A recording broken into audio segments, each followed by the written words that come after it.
Bonsoir à toutes et à tous et bienvenue sur Nextvox, votre nouvelle source d'analyse et de décryptage de l'actualité mondiale. Aujourd'hui, nous allons revenir sur un événement qui retient l'attention des observateurs du monde entier. Le sommet entre Donald Trump et Vladimir Poutine organisé en Alaska. Une rencontre inattendue, lourde de symboles et qui pourrait marquer un tournant dans les relations entre Washington et Moscou. Comment ces deux dirigeants en sont-ils arrivés à se retrouver en territoire américain ? Quelles sont les véritables raisons derrière cette rencontre?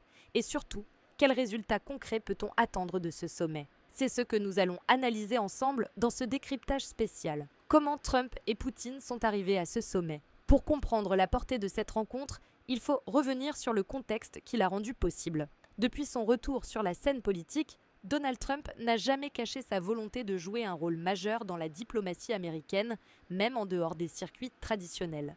Sa vision repose sur une diplomatie plus directe, moins institutionnelle et surtout centrée sur sa personnalité. De son côté, Vladimir Poutine traverse une période charnière. Les sanctions occidentales pèsent sur l'économie russe, la guerre en Ukraine a isolé Moscou et le Kremlin cherche de nouvelles voies pour briser cet isolement.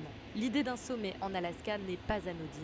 Cette région symbolise un point de contact historique entre la Russie et les États-Unis, puisque l'Alaska a autrefois appartenu à l'Empire russe avant d'être vendu à Washington en 1867. Ainsi, ce choix géographique n'est pas qu'un détail logistique, c'est un message fort, une manière d'ancrer cette rencontre dans l'histoire et la géopolitique. La cause du sommet, mais pourquoi maintenant? Ce sommet a été motivé par plusieurs facteurs. Premièrement, la situation internationale est de plus en plus tendue. Les guerres en Ukraine et au Moyen-Orient mobilisent les grandes puissances et laissent craindre une escalade globale. Deuxièmement, les États-Unis traversent une période d'incertitude politique interne. Trump, figure polarisante, utilise ce sommet comme une vitrine pour montrer qu'il peut incarner une alternative crédible à la diplomatie actuelle de Washington. Troisièmement, Moscou espère profiter de ce canal direct pour contourner les institutions occidentales et s'adresser directement à l'opinion publique américaine, mais aussi internationale. Derrière les discours officiels, plusieurs dossiers sensibles sont sur la table.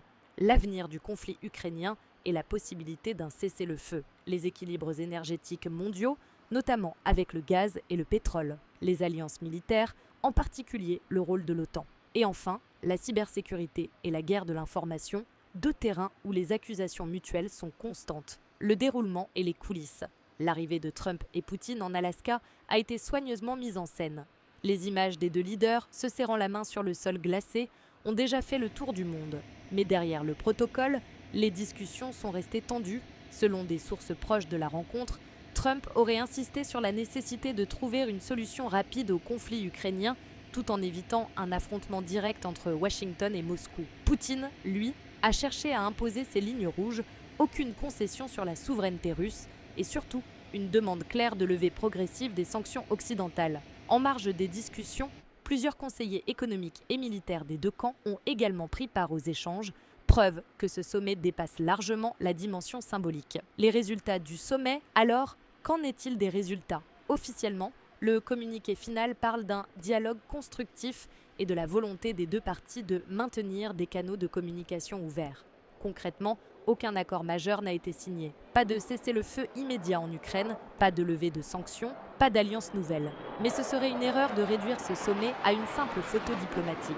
Ce qui s'est joué en Alaska, c'est avant tout la relance d'un dialogue direct entre deux figures centrales de la scène internationale. Pour Washington, ce sommet a permis de montrer que même hors du cadre officiel, une partie de l'Amérique veut renouer avec Moscou. Pour la Russie, il s'agit d'un signal, le Kremlin n'est pas complètement isolé et peut encore dialoguer au plus haut niveau. Que faut-il en attendre? La grande question désormais est, que se passera-t-il après? Il est probable que ce sommet n'aboutisse pas à des changements immédiats. Les divergences restent profondes et les intérêts stratégiques irréconciliables. Mais sur le long terme, cette rencontre pourrait ouvrir des brèches. D'un côté, Trump pourrait capitaliser politiquement sur cet événement pour renforcer son image d'homme d'action et de négociateur hors norme. De l'autre, Poutine pourrait exploiter cette rencontre pour affirmer, sur la scène intérieure comme extérieure, que la Russie reste un acteur incontournable du jeu mondial. Les experts s'accordent à dire que ce sommet marque le début d'un nouveau cycle d'incertitude diplomatique où les équilibres traditionnels pourraient être remis en question. Conclusion. En définitive, le sommet Poutine-Trump en Alaska n'a pas révolutionné la géopolitique mondiale, mais il a planté une graine. Une graine de dialogue, fragile, incertaine, mais qui pourrait, dans certaines circonstances, changer le cours des événements. Comme toujours en diplomatie, les symboles comptent autant que les accords et ce sommet en est la preuve. Reste désormais à observer si les promesses de dialogue se traduiront en actes concrets ou si l'histoire retiendra cette rencontre comme une simple parenthèse glacée dans les relations tumultueuses entre Moscou et Washington. Merci d'avoir suivi ce décryptage spécial sur Nextvox. N'oubliez pas de vous abonner pour ne rien manquer de nos prochaines analyses.